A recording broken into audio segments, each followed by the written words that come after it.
જાન્યુઆરી 2026 સોમવાર સ્વામી વિવેકાનંદ રાષ્ટ્રીય યુવા દિન।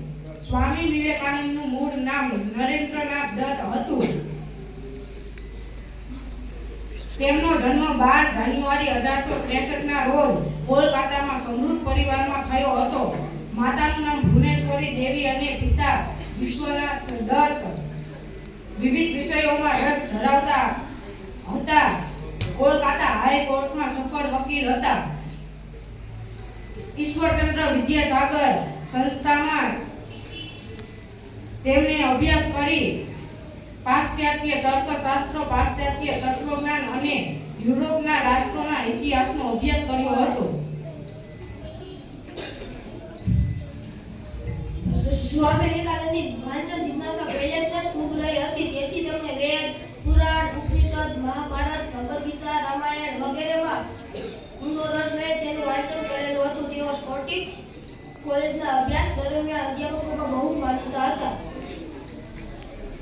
સ્કોટિશ કોલેજના અભ્યાસકાળ દરમિયાન ત્યાંના આચાર્ય ડોક્ટર વિલિયમ હેસ્ટીએ લખ્યું હતું કે હું દેશ વિદેશમાં બધે જ ફર્યો છું, પરંતુ ધર્મની યુનિવર્સિટીના તત્વ જ્ઞાનમાં સ્વામી વિવેકાનંદ જેવો પ્રતિભા સંપન્ન વિદ્યાર્થી બીજે ક્યાંય જોવા મળ્યો નથી। તે સમયની સામાજિક, ધાર્મિક, બ્રહ્મ સમાજની અસર જોવા મળી હતી।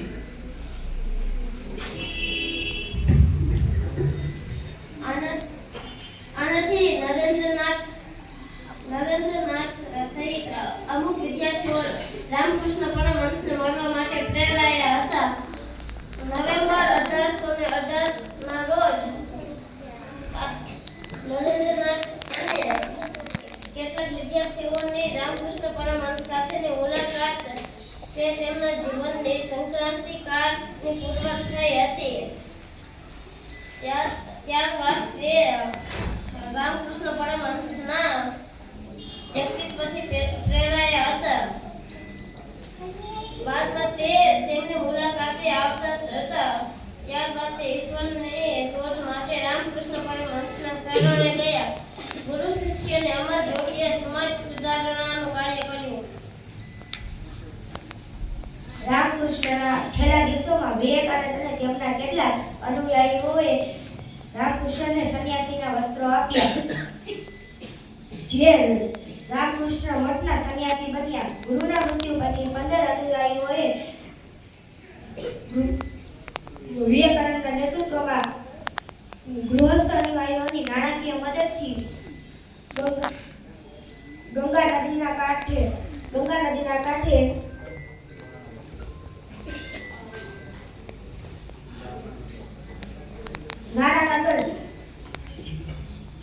નારાનગર ખાતે અડધા ખંડે મકાનમાં એક સમાજની રચના કરી।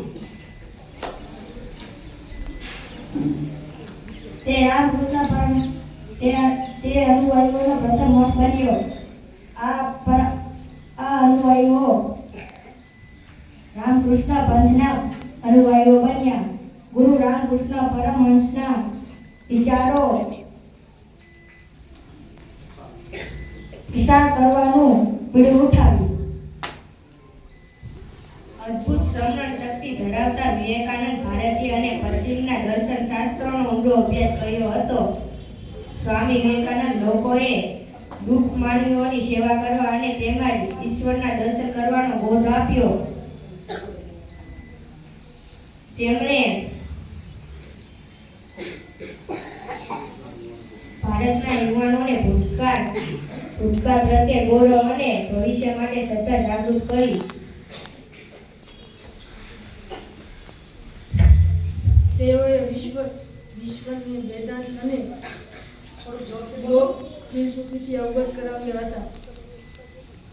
રાજયોગ, કર્મયોગ, ભક્તિયોગ અને જ્ઞાનયોગ વિશે સ્વામીજીએ ગહન ચિંતન રજૂ કર્યું હતું। કન્યાકુમારી ખાતે રોક આઇલેન્ડ પર બેસીને સ્વામીજીએ 3 દિવસ ધ્યાન ધર્યું હોવાનું કહેવાય છે। આ ખડક પાછળથી વિવેકાનંદ ખડક સ્મારક તરીકે જાણીતો થયો હતો. વિવેકાનંદ 11 સપ્ટેમ્બર 1893ના રોજ વિશ્વ ધર્મ પરિષદ શિકાગોમાં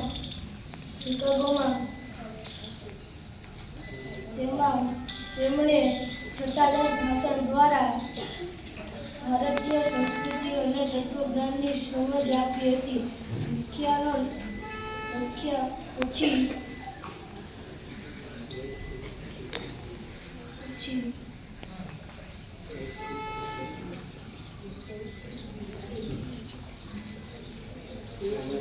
અને ધ્યેય પ્રાપ્તિ સુધી મંડળ રહેવાનું સૂત્ર આપ્યું હતું. સ્વામી વિવેકાનંદે 1 મે 1857માં પોતાના ગુરુના નામ પરથી રામકૃષ્ણ મિશન મઠની સ્થાપના કરી. આ મિશને વિવિધ કાર્યો દ્વારા માનવ સેવા કરવાનો આદર્શ અપનાવ્યો.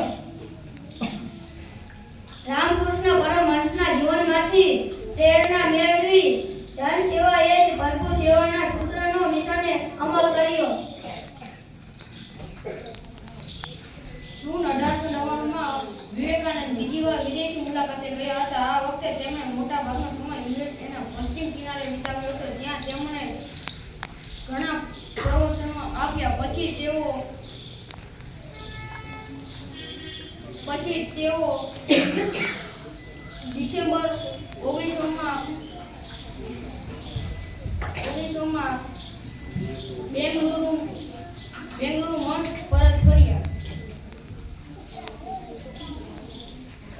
અવિરત કાર્ય, ખાસ કરીને પ્રવચનો આપતા અને લોકોને પ્રેરણા આપતા સ્વામીજીની તબિયત લથડતી ગઈ અને અંતે તેમનું 4 જુલાઈ 1902ના રોજ રાત્રે માત્ર 39 વર્ષની ઉંમરે તેમનું અવસાન થયું હતું. તેમનું જન્મદિવસ રાષ્ટ્રીય યુવા દિવસ તરીકે ઉજવાય છે. એકવાર આશ્રમમાંથી સ્વામી વિવેકાનંદ તેમના પાળેલા પુત્ર સાથે ચાલી નીકળ્યા હતા.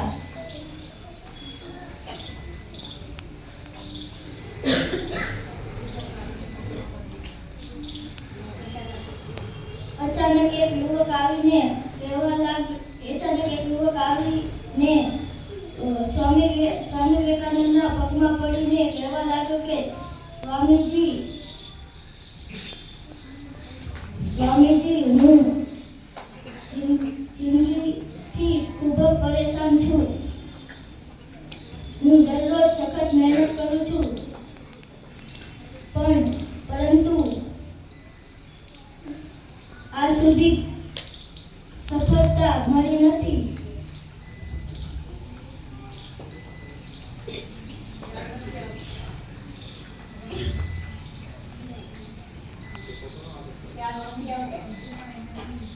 ભગવાન